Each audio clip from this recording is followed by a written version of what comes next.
Hi guys, this is Jill the Fat Controller talking to you today about prep and plan your way to being a fat controller.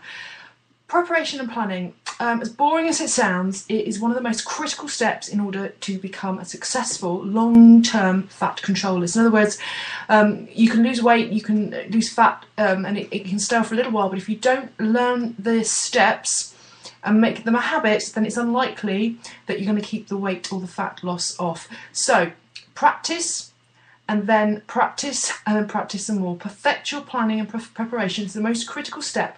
To plan and be prepared is the single most powerful thing you can do. Get this right, and the journey will not be a battle.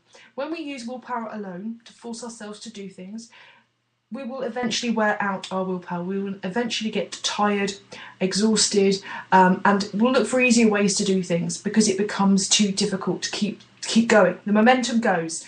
So use practice to train your subconscious mind to do it without thinking. And the only way you can train your subconscious mind to do these things is practice them over and over and over again. And in time, it becomes a habit.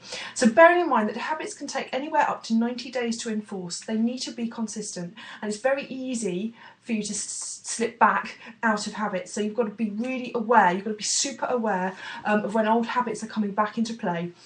So let's have a couple of scenarios. Imagine you get home from work, it's late, you've had a really busy day, you're tired and hungry.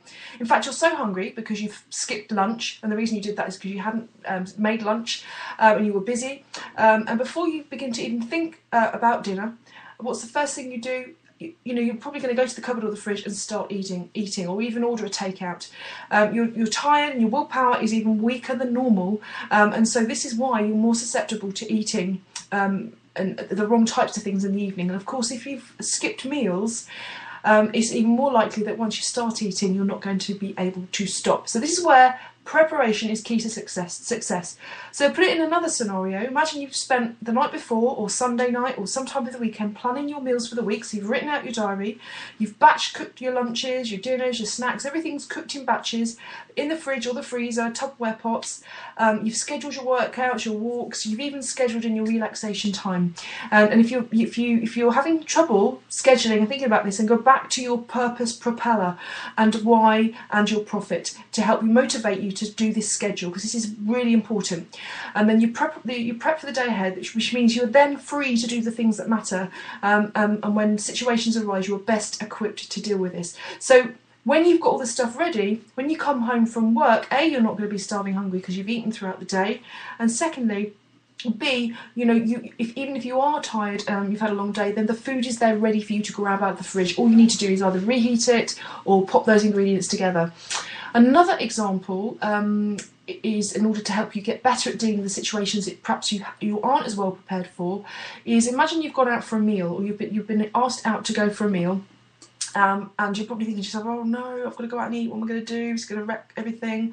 No, that's the wrong mindset. You need to think, how best can I deal with this? So you've got a chance to ring up ahead of going to the restaurant or the friend's house or whatever, to ask them, what meals have you got, what can I have, check out the menu, make your decision before you go as to what you're going to have. Same with friends, quiz them about the ingredients, mention you've got maybe an intolerance or you're doing something for you and you really, really, really need to do this, and then maybe swap the starch for extra vegetables or skip the bread basket, etc, etc. And if you want to have a glass of wine or dessert, then make that decision before you go, and a fat controller will enable themselves to have that wine, but they will have less of something else, so they wouldn't have the bread, they wouldn't have a starter, or maybe they'd share a pudding. This kind of planning leaves you feeling in control, and it builds your confidence, which means you're more likely to continue and keep doing it. And it's also really important to remember that you're not going to be perfect all of the time, so it's always about progress. Progress is better than perfection. So schedule your diary. Check out your events weeks, months in advance if you have to. Decide on where you're going to have your reward meals or your cheat meals, and make plans for those as well. And this way you can schedule in extra walks if you are going to have an extra cheat meal. You can make sure you've got good sleep so that you're able to deal with those cravings. You've got good snacks to balance out those blood sugars. And even to a certain extent where you can write a script on what you're going to say to those well-meaning friends that try to bring you off track, that try to steer you off track, and have a script. This is why I'm doing this, this is my purpose, this is my why, this is my profit from doing it. Preparation and planning is critical, and it's a critical habit that needs to be practiced over and over again in order for you to become the best fat controller you can be. So thanks for listening, guys. Any comments, please post below, and I'll look forward to speaking to you soon.